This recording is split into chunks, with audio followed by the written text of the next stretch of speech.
Hi guys, welcome back, and today I'll be doing the next part for What If Bulma Married Goku. Before we get into this video, I need to retcon my last part. At the end of the video I gave some power levels to our characters, which I should be displaying on screen right now. And looking at them, I kind of completely disagree. I feel as if I've severely lowballed, and my reasoning for this is since Goku's training with King Kai for only 5 months, he grew 19 times stronger. Here Goku had trained for nearly 11 months at 10 times to 15 times Earth's gravity. I will take into account the fact that he hasn't got the benefit of being dead and also a master to train under, but I still feel like his power level should be much higher. So I'm just going to quickly run through their new allotted power levels.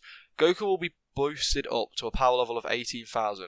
Piccolo will be going up to 10,200 and the twins will be going up to 8,000. I think the humans' power levels were fair, however I still feel like I've quite lowballed them, but I'm going to fix that out in the next part. For people who don't like these new changes or think it's unreasonable, like I had said, Goku's training with King Kai got him a 19 times increase, and that was only for 5 months. Alongside this, you've also got to remember that during a week of training, Goku got a massive increase on his trip to Namek, and he had the goal of a Great Ape Vegeta. However, here the group are training to grow past a threat that they don't know about, so they might have even imagined worse than Great Ape Vegeta. All this being said, this is just a better way to make this part flow smoother, and I hope people understand. Let's get going though. The group are training one day when the powers of Vegeta and Nappa approach Earth. It doesn't take long for the group to rush into action, preventing Vegeta and Nappa from landing in West City. Goku tells the prince that if he wants to talk, the Saiyan will have to follow him to a nearby wasteland. Vegeta, intrigued by Goku's confidence, does so, and the moment Goku felt Vegeta's power enter the atmosphere, he could sense there is a great deal of power behind the prince. However, he also could tell he might be able to take him in a fight. Once landing, Goku tells them that fighting him would only lead to their defeat, and it would be in their best interest if they were to just leave the planet. Vegeta finds this funny, telling Kakarot he doesn't stand a chance against himself and Elite, but he's interested to see what this planet has to offer, so he asks Nappa to plant some Saibamen and get them into the battle. Much like normal, Yamcha happily battles the green aliens, but here he fights off the Saibamen much better and even survives the explosion, but he is heavily hurt. The Prince of All Saiyans can't believe it, but he's not too sure what happened. At the moment, he is suspecting that the Earth group can hide their power levels, but he's going to wait for a few more seconds to see if his point is proven. Goku is now annoyed. His friend is hurt, and he tells Vegeta that he will only give them one more chance to leave. Nappa laughs at this. The idea of telling Kakarot is pointless, and to stop hiding behind such a brave face. He was a low-class warrior sent to this backwards planet. He has not got a chance against the elites. But Goku powers up, and Vegeta can't help but keep reading the numbers as it grows, eventually capping out at 18,000. Vegeta and Nappa are shocked, and Vegeta's in complete disbelief. He destroys his scouter, reminding Goku of the device, and thinking back to his brother who didn't want to share anything with the device on. So faster than Nappa can even follow, Goku rushes towards the brute, grabbing the scouter off the Saiyan's face and throwing it towards Krillin, telling him to keep hold of it and keep it safe. Bulma would be interested in it. Goku then looks towards Vegeta, telling him that Frieza can no longer hear them, so if you want to talk, talk. But Nappa doesn't take too kindly to this, going to attack Goku, but Piccolo, having seen what Nappa was doing, goes in and defends Goku from the attack. Thanks to not being able to power up fully, he feels the blow of the attack quite bad, but he manages to stop it with relative ease. This gets a thanks out of Goku for Piccolo. The Namekian doesn't say much and pushes Nappa away.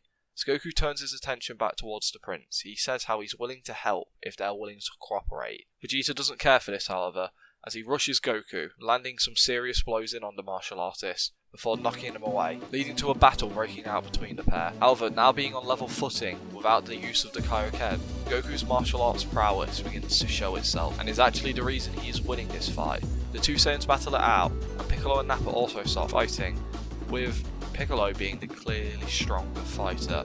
Not only is he more powerful, but he's also got much more skill than Nappa has. The only thing keeping Nappa in this fight is years of combat that has managed to give him a few Zenkais, and also honed his battle senses quite well. During the heat of these fights, the Brief twins arrive on the battlefield. The pair head off to go get senzu beans, much like their father had told them to when the Saiyans arrived, and they begin to watch the fight from a distance. For the humans, noticing them, signals for the boys to come and sit near them and watch the fight. They can learn a lot just from watching. As Piccolo, now having all but knocked Nappa out in these few seconds of combat, goes to kill the brute, but Goku turns his attention away from Vegeta and asks him to spare the oath. Piccolo is confused but telepathically shares how they need to learn all they can on Frieza, and having both of these guys alive will give them a better idea on how strong and how much of a threat he is. Piccolo sees the logic and reluctantly agrees, chopping Nappa on the back of the neck and knocking him out. Everyone now turns their attention towards Vegeta and Goku's battle. Both Saiyans are giving it everything they can, using every advantage they can try to do. Goku uses his martial arts prowess and his ability to sense ki to get some serious blows in on Vegeta. However, it's clear Vegeta has years of combat on Goku, and in a life and death battle, he might be the stronger foe. As the two continue to trade blow after blow, as the battle rages on, both are getting heavily injured and both are getting fatigued. But one thing's clear to Vegeta: if the battle continues like this, it is more likely that Goku will win than he will, and it will only be by a hair. Vegeta is angry at the thought that a low class would beat him, and a low class is on his level. So, after punching Goku in the gut, he begins to quickly fly up. He hates the idea that he has to resort to such a stupid technique to beat this low class warrior, but it's his only bet. With him flying upwards, Goku gives chase, but Vegeta manages to find exactly what he's looking for. Off in the horizon, he sees the moon. As Vegeta begins to stare at it, he soon begins to transform into a Great Ape. The group are horrified as they feel the power of Vegeta morph and transform up in the air. Goku is unfortunate enough to witness the whole event with his own eyes, but it doesn't take long for Vegeta to go on to the offensive after his transformation is complete. Once becoming a full Great Ape, he smacks Goku down to earth with his tail, sending the Earth Ray Saiyan crashing into the ground, with his body slamming into it, creating a giant crater where he lands. Vegeta lands not too far away, screaming out that this is the end of this miserable planet. Gohan and Trunks, seeing their father hurt and their planet threatened, scream out in a fit of rage, firing off a blast towards Vegeta.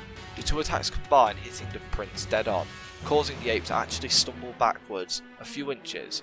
The boys calm down pretty fast and turn their attention towards their father, quickly running over to him as Great Ape Vegeta screams out for the boys, jumping towards them.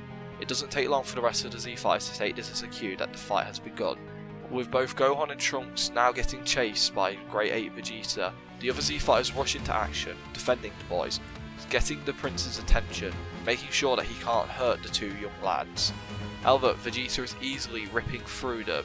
Krillin, Tien, Chaozu, Yamcha are all smacked to the side with ease, with Vegeta going to chase after Gohan and Trunks once again, who are now rushing off towards their father to give him a senzu bean. He feels someone pulling on his tail, turning back to see Piccolo having grabbed hold of the giant target, but he just laughs at this, sharing how himself and Nappa got over that weakness years ago as he swats Piccolo away. Luckily though, the Namekian has now grabbed Vegeta's full attention, as the Z-Fighters hold back Great Ape Vegeta, while the two twins rush over to their father, who isn't in good condition. However, with some luck, Gohan and Trunks do manage to get to him and feed him a senzu bean, causing Goku to get a pretty hefty Zenkai. After getting healed up, Goku sees Great Ape Vegeta. He's worried and has a horrible feeling in the back of his head, remembering back to the night he lost Grandpa Gohan. He can't think too much on it now, and he'll have to worry about it later. And right now he wants to prevent things from developing too far, but he isn't sure how to stop it. So for now, he gathers his sons and asks them to fight alongside him, saying how they're going to defeat him.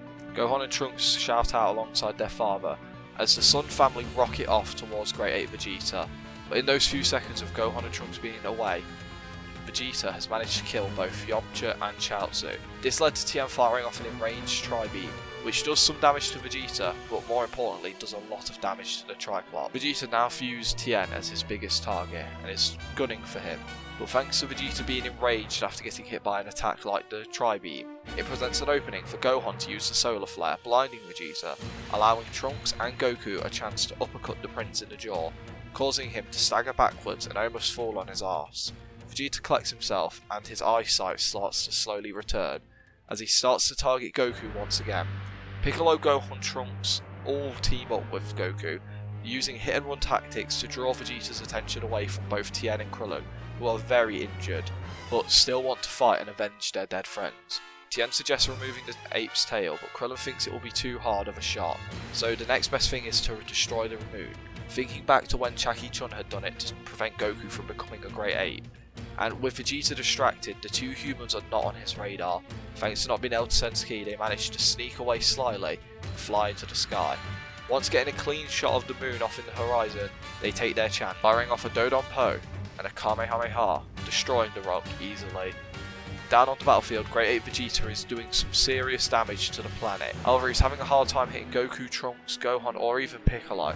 They're using good hit and run tactics to keep him away. However, this isn't working too well, as Vegeta is still landing blows on Goku, Piccolo and even the two boys, who are very much getting hurt from this, and are getting a bit shaken. However, seeing their father's confident smile, they continue to battle themselves. With this battle seeming like it's going to be in Vegeta's favour, soon, Vegeta feels his power shrinking, and then his size.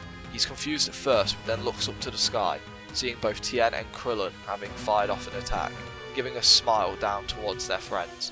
This gives the signal that the moon is destroyed, as the other Z fighters start to rush Vegeta, who's ever shrinking and his power is ever dropping. The prince isn't willing to go down without a fight as he begins to thrash out, landing good blows in on Gohan, Trunks, Piccolo and even Goku. But they're not willing to go down as they continue to fight, and as Vegeta slowly reverts back to his humanoid state, even though Goku's body is damaged, after getting a Zenkai from earlier, he is still way too much for Vegeta, who is also injured. So, once Vegeta is back in his humanoid state, Goku knocks him out. As the group recollect around the two passed out Saiyans, they share out the last two senzu beans they have. However, Goku refuses to have one, explaining how not only is the battle won and he won't need one, but he's also already had one, so he'll be alright. Piccolo also shares this, explaining how he actually will just heal naturally, leading to the two senzus being shared out in halves between the four other fighters. After this battle is done, it doesn't take long for a few things to happen in quick succession. First of all, the two boys are sent off alongside Krillin to collect the Dragon Balls and revive those killed by the Saiyans.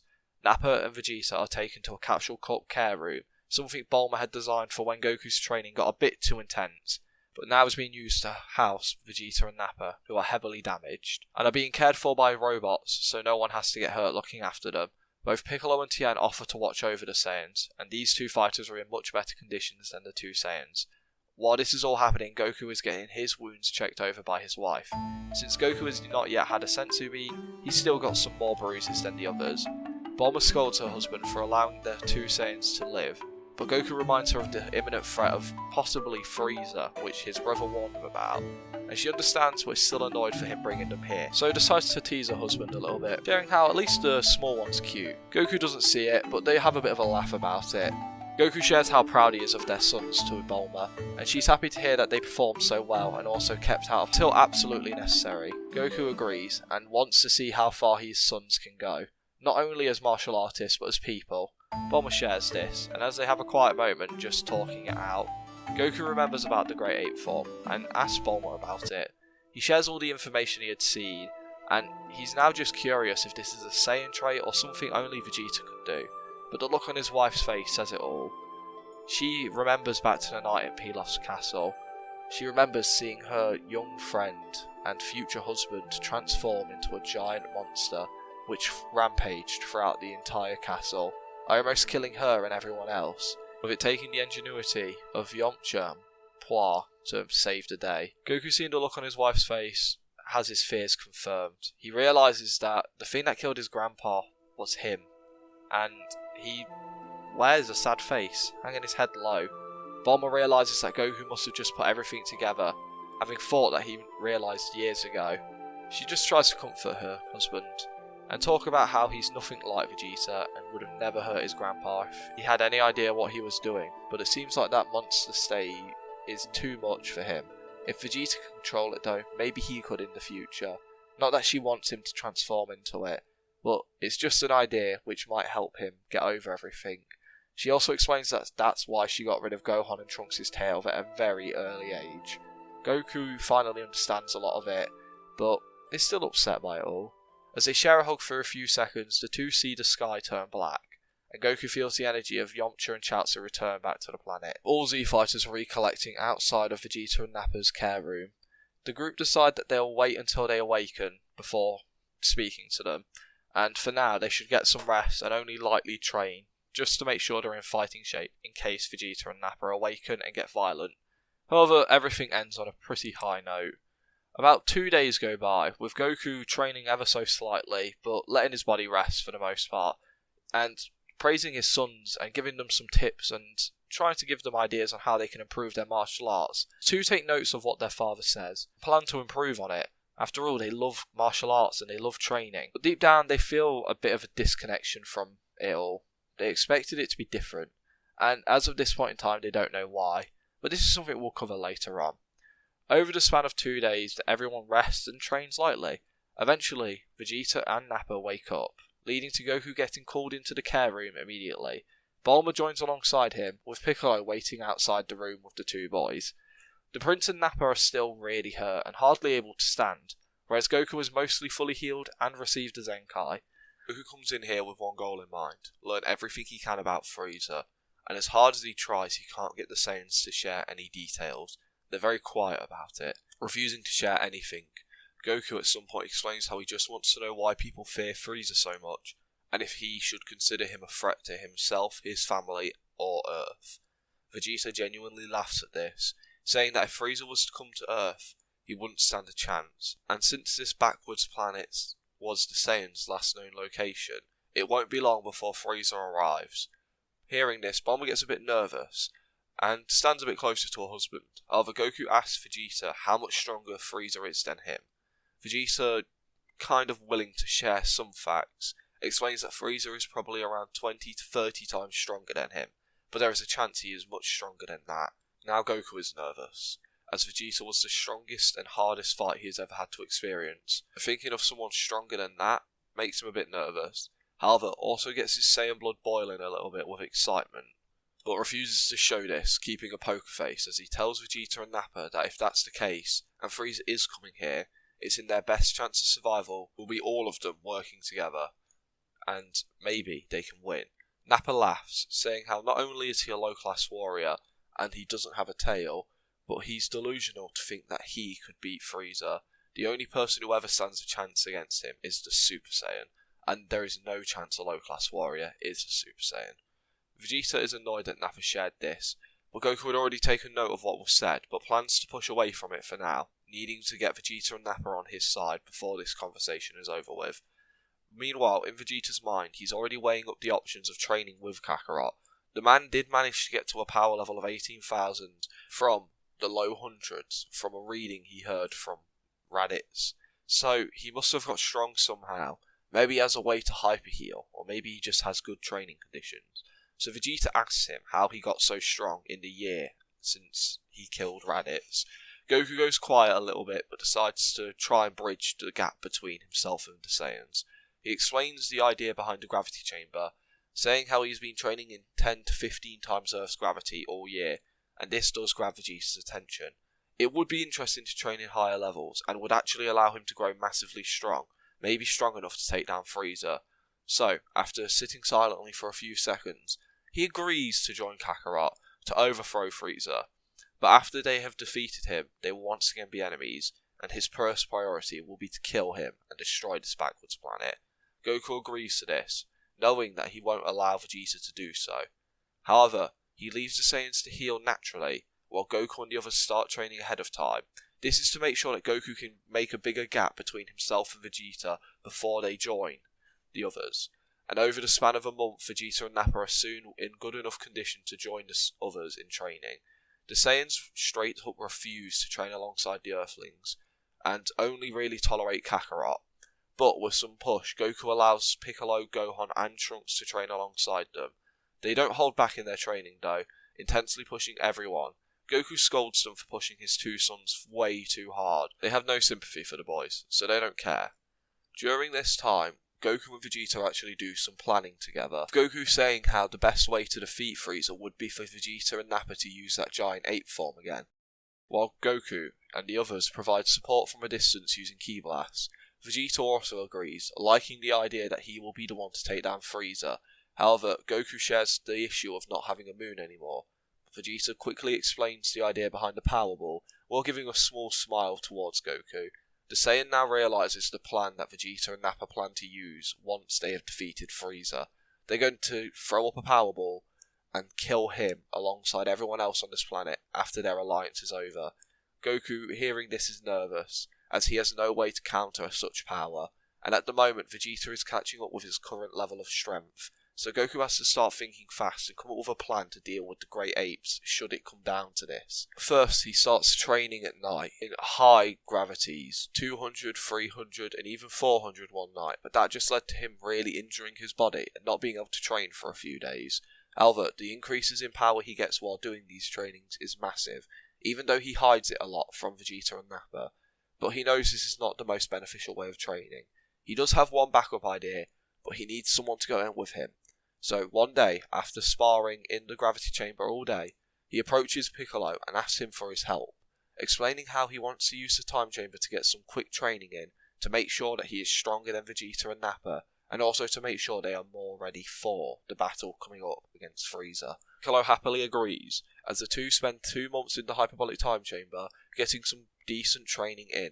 As they leave a few hours later, they feel much stronger, but decide to hide their power from the others. It's best off that Vegeta and Nappa don't know about the Room of Spirit and Time.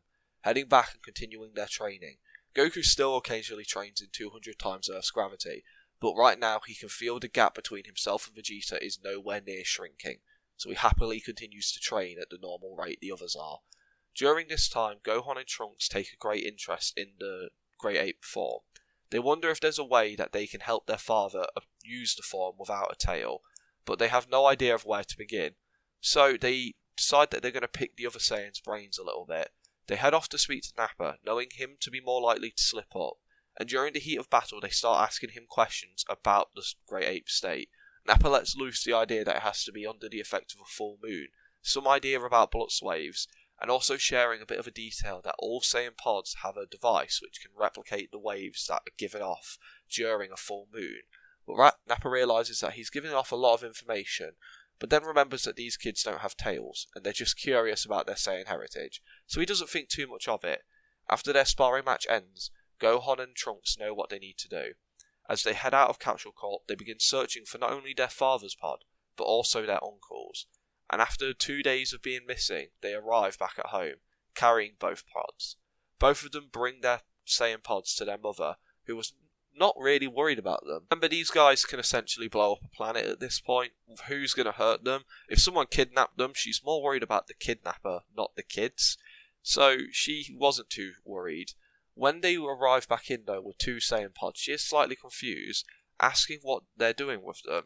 But Gohan and Trunks explain their idea to make a device which could help their father turn into the Great Ape form without his tail. Bulma looks horrified, but Gohan explains that not only will it help against Frieza, but also when the meaner Saiyans turn on them. Bulma is unsure of even where to begin, but Gohan and Trunks explain how they have an idea that there's a device in here which will mimic the effects of a full moon. They just need to figure out what it is and make it a bit more mobile for their father to use.